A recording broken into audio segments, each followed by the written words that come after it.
Well, good morning, everybody. How the heck you doing this on this lovely Saturday morning, February, I think 3. This is crazy ass weather, let me tell you. Crazy. It didn't actually freeze last night. It did drop to like 0, but it's wet this morning, and it's foggy,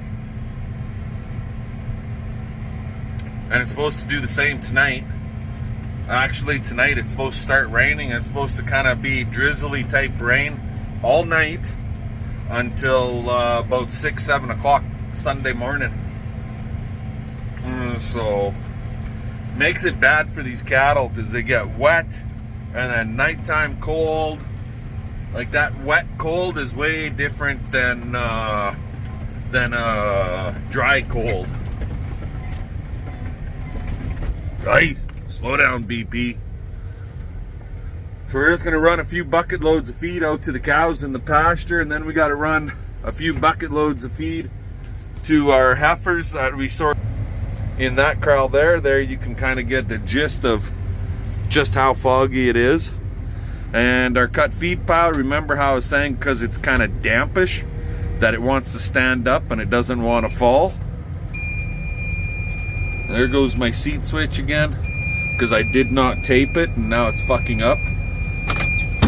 Anyways, there, shut that off. So you see how it's standing up like that? It just peaked right up like that, right? It won't cascade because it's wet, and this weather that we're getting is making it more wet. But in about 3 days time, our temperatures are going to change and things are going to freeze, and then that pile is going to crust over. And when it creates that crust, it's going to become almost like a silage on the inside. The whole pile could heat on us. Cows will fucking devour it if it starts to silage. Anywho's, I'm going to let you go while I run these bucket loads out, and I'll bring you back when we get the pasture part done. Talk to you later. Alrighty guys, so playing with Little Blue here, T6050. Trying to figure out where our wiring issue could possibly be. I have no fucking idea at this point, but we also found an antifreeze leak. So that hose right there goes from the bottom of the tank all the way to this metal line right here, which in turn goes to, I can't see exactly where it goes to, but it goes into the engine. How's that sound? Well, that fucking hose has got a hole in it. We're gonna have to get a new rad hose, tank reservoir hose from there that brings it. And as far as our electrical issue, I got 2 codes, a 14016, that is a low voltage, and my other code is a 14101, I believe, and that one is a water in fuel code. So that's a relatively easy fix. Change the goddamn filters with this warm, cold, warm, cool nights, high moisture. We've got condensation buildup in our fuel. So yeah, but that low voltage, I really don't, I'm not an electrician, don't claim to be a fucking mechanic either, so I think tractor's gonna get driven over to my buddy Jeremy's and I'm gonna let him work on it. No, go get it. So the antifreeze leak I can fix myself, but the low voltage issue I'm having problems with. So anyways, I'm gonna let you guys go for now. CP and I have to get to the city, and we'll talk to y'all later. Alrighty guys, well, we're driving Little Blue to my buddy Jeremy's place, and as soon as he gets a chance to get it in the shop and going through all this low/high voltage codes that are popping up on this damn thing, so on, all the little issues that we're having is might as well get her fixed now versus in January, in June, and then all of a sudden we want to start haying and it's not fixed. Let's get it done now when I don't really need the tractor. We got Big Blue working really good, so I can do all my feeding and bedding and so on and so forth with him. And so I took the loader off, obviously you can see that. So yeah, I'll let him play with it. Anyways, after that, CP and I are gonna run into the city and grab some groceries and a couple other items, and then it'll be back to home. So I'll let you guys go and we'll talk to y'all later. Alrighty guys, so remember I was talking about how we were gonna sell a bull the other day. So this guy right here with a little bit of white on his head, him we're gonna keep. This little red guy right here, see how he's backing away? Him, he's the one we were gonna sell, but now he's kind of fucked up. He's pissed right off and he doesn't want to be handled. So he's still gonna get sold, but he's going to general market barn. He's not getting sold as a bull, because I don't need to risk somebody getting hurt.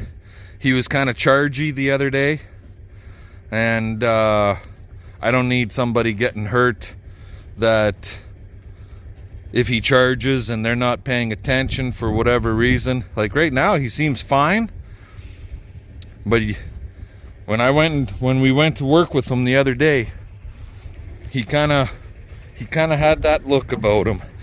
He did charge once, and then he did kind of charge through the side of the panel, like through that thing, got his head through the side, and he was kind of ramming it towards us.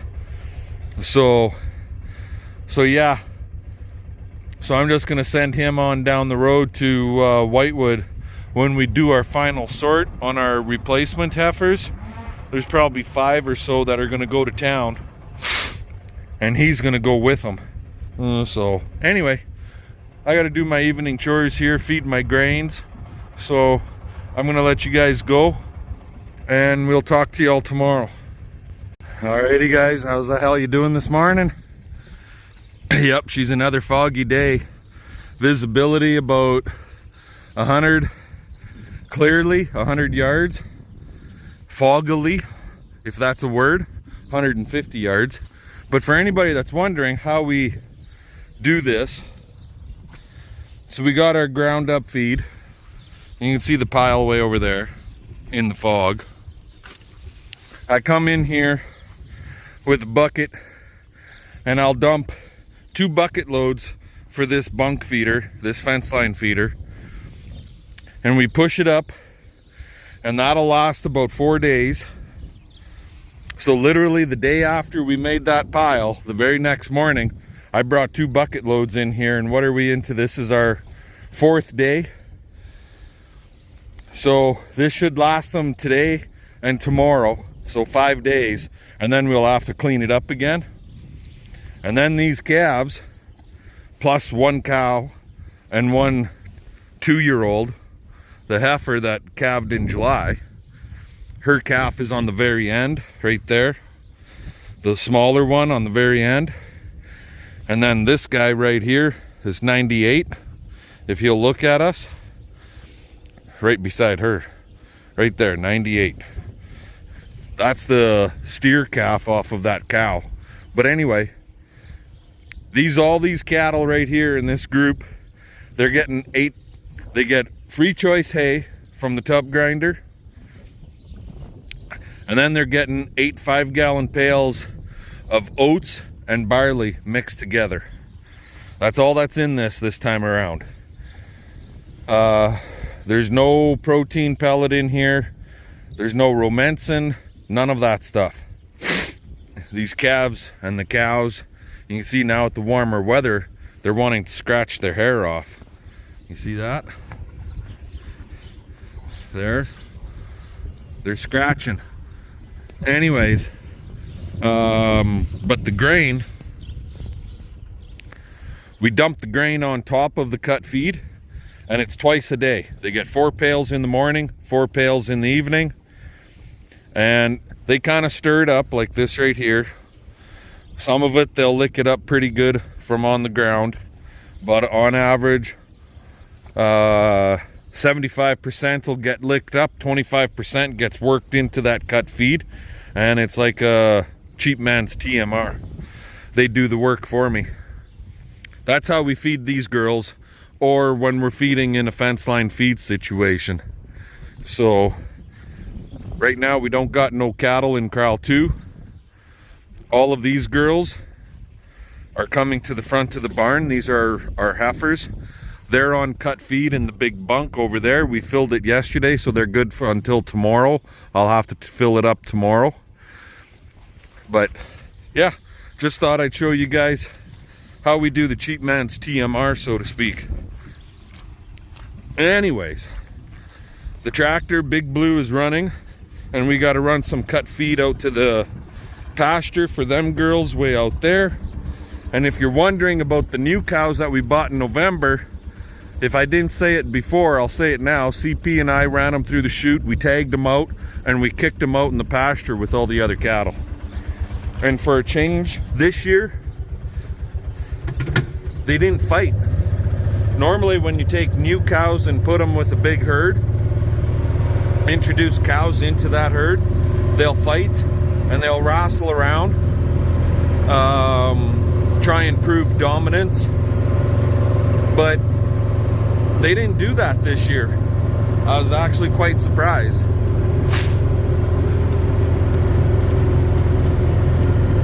Alrighty, let's get at her. Okay, so we're here in the shop, and BP, what the heck are you building? Well, beginning stages of a light duty 24-foot freestanding corral panel. So I got a couple of these left. A 2.5-inch boiler pipe. It's thinner wall. And then we had, if you guys remember back, I was showing you a while back, I had a chunk of 2 3/8 on here. It was so rusted out. There's parts of it right here. See how rusted out that is? She was wore right out, holes right through it everywhere.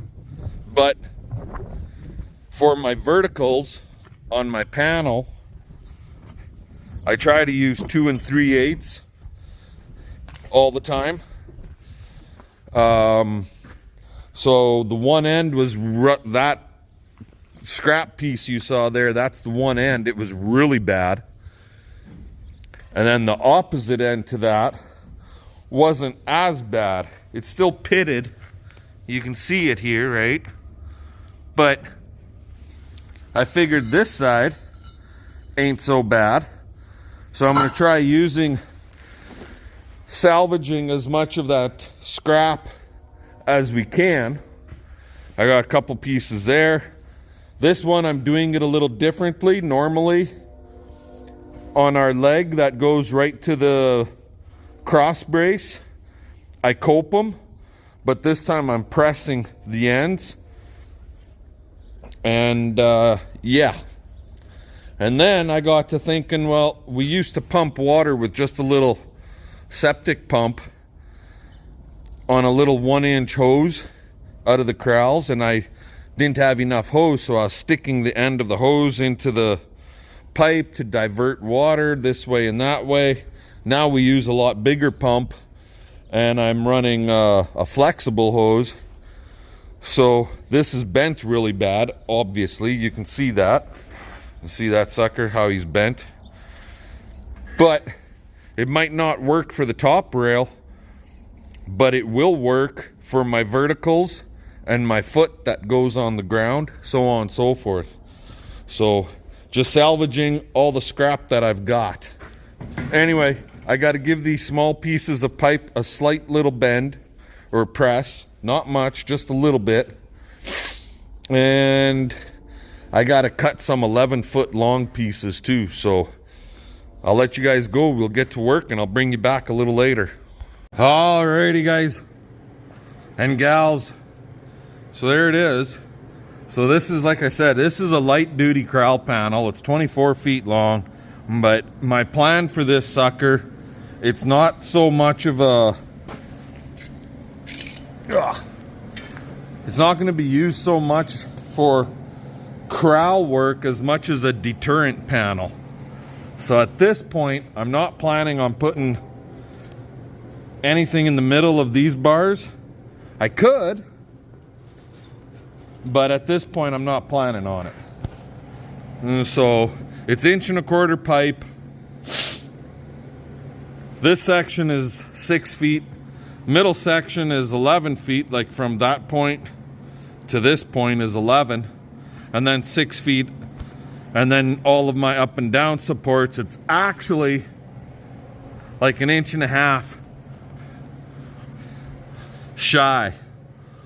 Right there. 1.5 inches shy of 24 feet. And because I pressed the ends of my leg, so this one right here, this vertical right here, I call it my leg. And then that down there is the foot. So I press the end. Normally we cope them or saddle weld, but on this one and the next one, I'm just gonna press them. Anyways, so I put a gusset on it on the one side, just a cheap ass piece of crap pipe, but anything is better than nothing. And like I said, oh, one thing I forgot to do. I gotta put a chain on the sumbitch. Something like this will work. So yeah, get a chain on there and she's ready to rock and roll. One more to go. I gotta cut 4 11-foot pieces for the next one. I might make it just slightly different. I haven't decided yet. The reason, if you look, so I went from this point, 1 foot, 2 foot, 3 foot, and then here, this section is shorter. Because from the top there to the bottom is 2 inches shy of 4 feet. So it's 46 inches. So this section is narrower. And I was going to change the profile of my pipes, like the distance, but then I decided, no, if a calf tries to get in between them bottom 2 bars, I want those bottom 2 closer together.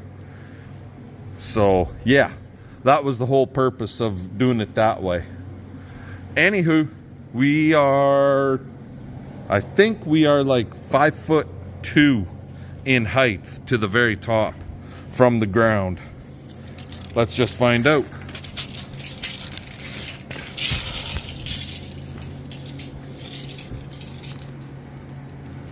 Goddamn near 5'3" is what we are. Basically, like 5'2" and 7/8. Come on, retract. Goddamn. There we go.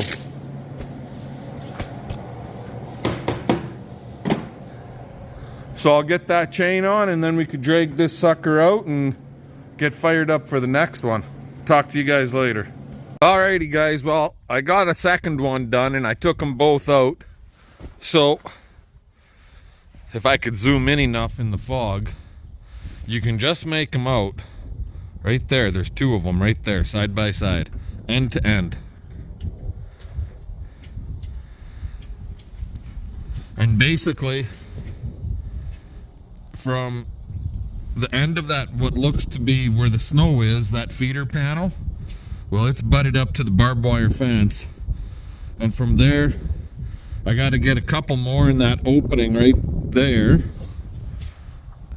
And then from that drive-through gate to the windbreaks, we got to get a couple more yet.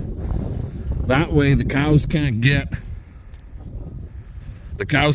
on the other side, because we got a garbage pit over there. And if you remember last year, we actually had a cow that decided she was going to try crossing the garbage pit and fell through the ice.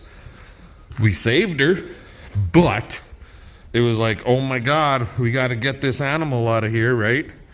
And we don't need a baby calf or something going back there, getting into a hole or falling through the ice at the garbage pit, or having a cow go back there and calving on the other side of the windbreaks like that, and we can't see her.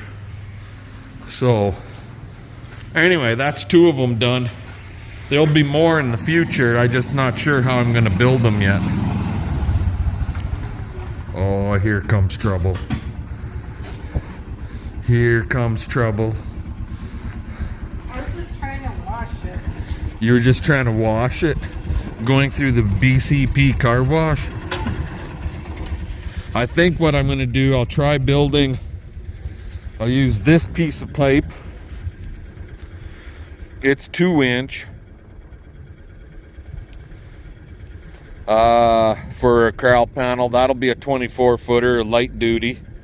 And I actually have some other pieces of pipe over by the barn that I could potentially use. Do you have a knife? Do I got a knife? Well, of course. Right there.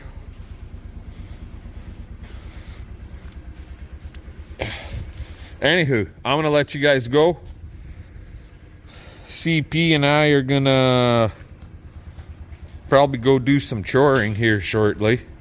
I'm sure it's getting to be in that time, and we'll see what happens tomorrow. Talk to y'all later. She's a friggin' foggy one today, eh?